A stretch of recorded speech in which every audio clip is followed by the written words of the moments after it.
and welcome also from my side. Thank you very much, Rebecca, for the kind introduction. I'm Merle Uhl, Policy Officer for Artificial Intelligence and Digitalization at Bitkom, and I'm here hosting today the session on handling sovereignty with synthetic data. And I have a great guest with me, Omar Ali Efdal. He is the CEO of Status, a Berlin-based state-of-the-art data privacy technology provider for health, insurance, and banking companies. He holds a master's in computer science, and prior to founding Status, he worked as a research engineer in the field of search and data mining for several companies, such as the Amadeus IT Group, based in France, and he also already co-founded a startup, Hub, an urban mobility startup also in France. Happy to have you here. And the agenda for our 15 minutes, Omar will give a short pitch on the topic and what Status is doing in the area, and afterwards we'll have a Q&A. So if questions come up during his talk, please keep them in mind and be prepared to ask them afterwards. And with that, I'm handing over to you, Omar. Thank you. Hi, and thank you for coming here. I'm very happy to be talking to you today here at hub.berlin. I'm Omar Ali Efdal, CEO of Status. We're Berlin-based. We're 30 people, and we provide software solutions and services around data privacy and synthetic data since 2018. And today I would like to present to you how synthetic data can bridge data sovereignty and innovation requirements together. But let's start with a statistic. 92% of the data in the Western world is stored on US servers. This means that the vast majority of our data is sitting and stored in a system that's outside of Europe. As a result, EU citizens lose control on their personal data. Tech companies are growing at a slower pace, and law enforcement becomes less effective. For data protection, the regulatory landscape is very fragmented. This, of course, causes inevitable friction points between different regulatory systems. And these friction points slow down the data collaboration that sits at the heart of innovation. Of course, the famous case of this is the Schrems II ruling that invalidated the privacy shield, which used to facilitate data exchange between the US and the EU, and this shown that the two systems are incompatible when it comes to data protection.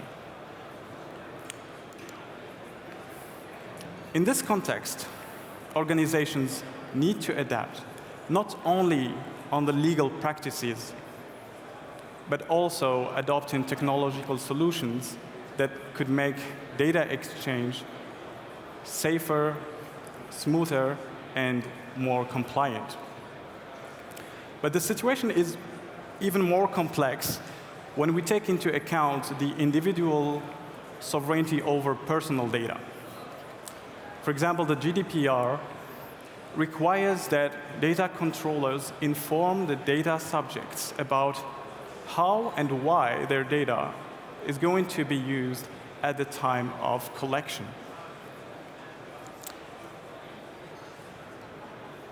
But very often, data teams find it very difficult and struggle a lot with defining what data they will need at the beginning of new innovative projects.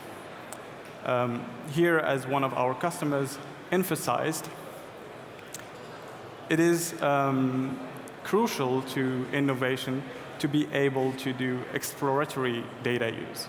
So there is a disconnect between data sovereignty recommendations and innovation best conditions. And this disconnect calls for a paradigm shift. we do not need personal secrets in order to gain insights. And real data is full of personal secrets. Thankfully, there is an alternative. By 2030, Gartner predicts that most of the data used by AI systems will be synthetic, more synthetic data than real data. This means that AI systems will rely more on data that is artificially generated than on data that is collected from real people or from real events.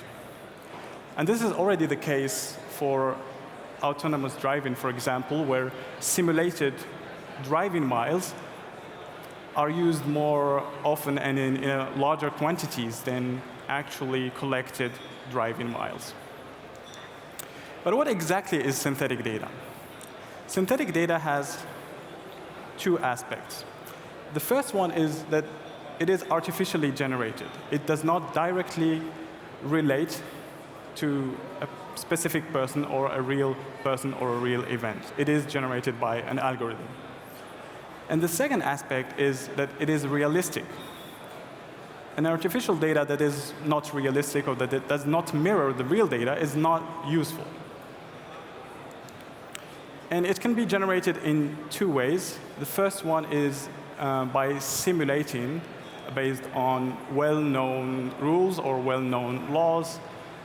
And the second way is to use statistical methods or artificial intelligence methods in order to learn the relationships and distributions underlying the real data. And once those relationships are learned, generate a new artificial data points.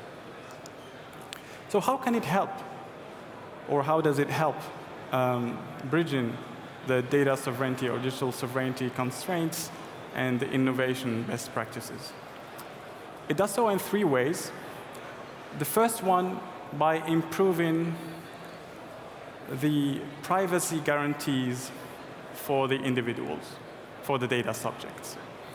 So instead of using a highly sensitive real data set full of individual and personal information, synthetic data provides an alternative that is much less sensitive and where privacy is by design and not an afterthought.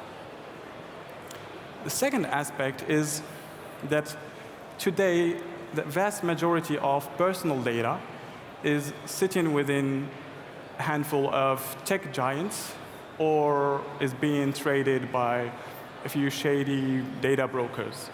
So synthetic data here provides organizations with a more independent data generation and data acquisition channel that provides them with data sets, with fast access to data sets that would be otherwise expensive and time-consuming to collect. So with this, organizations have a way to control or better control the data that they operate on and to have more confidence about using it or sharing it with their partners, and this even across borders. So what I wanted to share with you today is that data sovereignty or digital sovereignty does not have to block the innovation. Rather, it's providing opportunities for us to gain even more independence and more control on our digital assets. And we believe that synthetic data has a big role to play in this transformation. Thank you very much. If you have any questions, please let me know. Thank you so much, Omar. I think you made quite clear that the topic only wins in importance in the next years, especially the graph showing how much synthetic data will be used to train AI in the future. Already, heads up for the audience, if anyone has a question, please go up to the microphone so I can have you in mind. Otherwise, another graphic you had that intrigued me was the map showing how the regulatory landscape is also kind of making it necessary to think and to develop synthetic data. Maybe how is your relationship to regulation? How are regulators reacting to the possibility of synthetic data? Thank you for the question. The regulators today are viewing synthetic data rather positively. It is a new and emerging technology. So they are also exploring it as the adoption is growing, but they're viewing it very positively. The ones that we are talking to, and we have been talking to regulators in the UK, in France, or at the European level, are considering it as one of the most promising technologies that would take data protection to the next level. Today, the basic level is maybe pseudonymization, where you just scrap out the names. But here, synthetic data provides stronger guarantees, at least for privacy. This is in particular the case in Europe, where, for example, at Status, we are publishing a set of evaluators for re-identification risks that look specifically at a set of criteria defined by the European regulators, such as singling out, linkability, and inference. Okay, so your impression also is that we have kind of geographical differences when it comes to the interest in synthetic data, or possibilities to ensure privacy with data. Is that right? Yeah. Indeed, in terms of geographies, of course, there has been historically more interest coming from companies in Europe, and this was with the wave of GDPR, so 2018, 2019. Today, we see more interest coming from North America, for example, mostly due to the obligation also and the need to exchange data with European companies. And of course, you need a technology that enables those types of use cases. Makes total sense. Maybe relating to that, because in order to really leverage and use synthetic data, you need to ensure that the quality is, I guess, as good as the original data set, so that you can actually provide the value not worse than the normal data. How do you ensure that your synthetic data is as good as the original one? That's a very good question. Well, there is this paradox where you have to be as close to the real data as possible, but not too close, otherwise you'd be leaking sensitive information. So the basic idea is to compare synthetic data to real data directly. For example, if you have a use case in mind or a task, you would apply it to the synthetic data and to the real data, and then you would compare it to data that is completely new, so to the real data. And then you would compare the performance. So this is in terms of fidelity. What we see in practice is that over 90% of the use cases can be used, where the synthetic data can be used. This means that there is a margin for progress and improvement, but today this is already useful in many cases in production. Okay, I see. So you have to kind of walk the line between ensuring privacy on the one hand, but making your data sets as close to the original one as possible. So it's kind of a balance you need to strike, you know? And I guess there's also the debate whether you can successfully privatize or anonymize data sets ultimately as well, if you just need a good enough counter technology, you could say, so to de-anonymize. What are you thinking about that? Is that part of your plan? I think it's important to understand that there's no one-size-fits-all solution or synthetic data in this context, for example. And as part of the value that here we provide is to give the possibility of configuration and of tuning depending on the use case. If you need a data set for internal use in a controlled environment, you have different privacy or security constraints that if you want to open up a hackathon for or to a third party. So these are all considerations that come into play when you are, as a user, generating a synthetic data set.